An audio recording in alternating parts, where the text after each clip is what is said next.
আসসালামু আলাইকুম। হাসপাতালে আসাদুজ্জামান নূরকে দেখে কিলঘুষি আহত শিক্ষার্থীদের। আরও থাকছে, নির্বাচন আদায়ে ব্যর্থ হলে আন্দোলনের বিজয়ে ধূলিসাৎ হবে। সবশেষ থাকছে, দেশকে এগিয়ে নিতে সকলকে ঐক্যবদ্ধভাবে কাজ করতে হবে। ডাক্তার শফিকুর রহমান। দেশ বিদেশের সকল সংবাদ সবার আগে পেতে চ্যানেলটি সাবস্ক্রাইব করে রাখুন। এবার বিস্তারিত।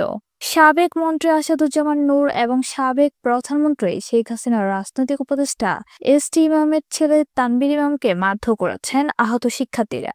শনিবার দুপুরে বঙ্গবন্ধু শেখ মুজিব মেডিকেল বিশ্ববিদ্যালয়ের প্রিজন সেলে এই ঘটনা ঘটে।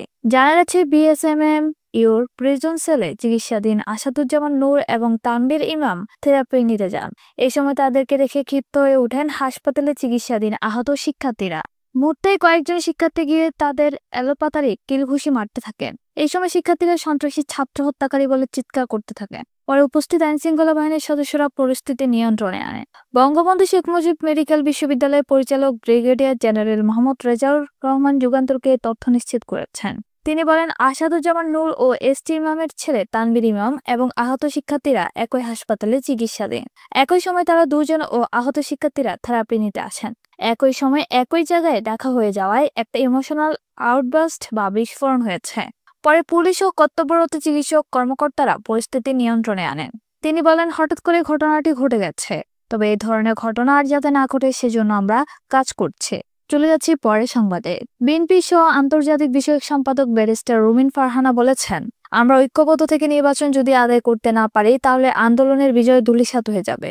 শুক্রবার 29 নভেম্বর বিকালে ব্রাহ্মণবাড়িয়ার সরাইল উপজেলার অনন্দা সরকারি উচ্চ বিদ্যালয় মাঠে বিএনপির একাংশের কর্মী সমাবেশে প্রধান অতিথি বক্তব্যে তিনি এসব কথা বলেন। রুমিন ফারহানা বলেন, সবার এখন ঐক্যবদ্ধ থাকার সময়, কেননা ষড়যন্ত্র বন্ধ হয়নি। সবাই ঐক্যবদ্ধ থাকলে কোনো ষড়যন্ত্রকারী শক্তি বিএনপিকে পরাজিত করতে পারবে না। বিএনপির ভারপ্রাপ্ত চেয়ারম্যান তারেক রহমান বলেছেন, বর্তমানে অন্তর্বর্তী সরকারকে কোনোভাবে ব্যর্থ হতে দেওয়া যাবে না।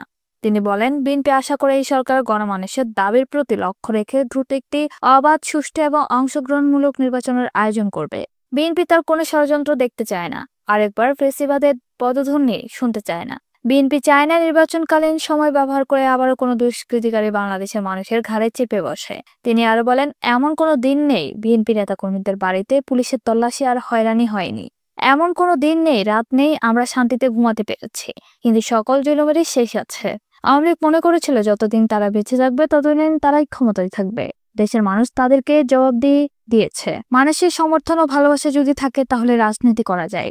এই সময় রুমিন ফারহানা আগামী সংসদ নির্বাচনে ব্রাহ্মণবাড়িয়া 2 থেকে প্রতিদ্বন্দ্বিতা করে বিজয়ী হতে পারলে নানা উন্নয়ন কর্মকাণ্ড বাস্তবায়ন করার ঘোষণা দেন। চলে যাচ্ছি পরের সংবাদে। বাংলাদেশের জামায়াতে ইসলামী আমির ডাক্তার শফিকুর রহমান বলেছেন, দীর্ঘ 17 বছর ধরে দেশকে ধ্বংস করা হয়েছে। এই দেশের রন্ধ্রে রন্ধ্রে দুর্নীতির বীজ বপন করা হয়েছে। একটি সুন্দর সমৃদ্ধশালী দেশ উপহার দিতে সকলকে ঐক্যবদ্ধভাবে কাজ করতে হবে। ছাত্র সমাজের আন্দোলনের মাধ্যমে এই জাতির দ্বিতীয় স্বাধীনতা লাভ করেছে।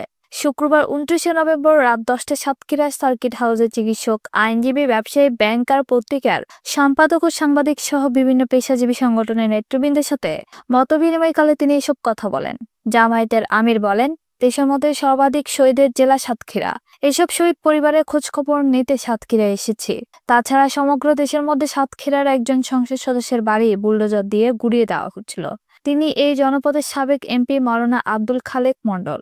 এর আগে ডাক্তার শফিকুর রহমান রাত 9:30টায় সড়ক পথে যশোর হতে সাতক্ষীরা সার্কিট হাউসে এসে পৌঁছান। এই সময় কলারোয়া জামায়াত অফিসের নেতাকর্মীরা তাকে ফুল দিয়ে বরণ করে নেন। দর্শক, এতক্ষণ সাথে থাকার জন্য ধন্যবাদ। আমাদের পরবর্তী সংবাদ দেখার আমন্ত্রণ রইল। আল্লাহ হাফেজ।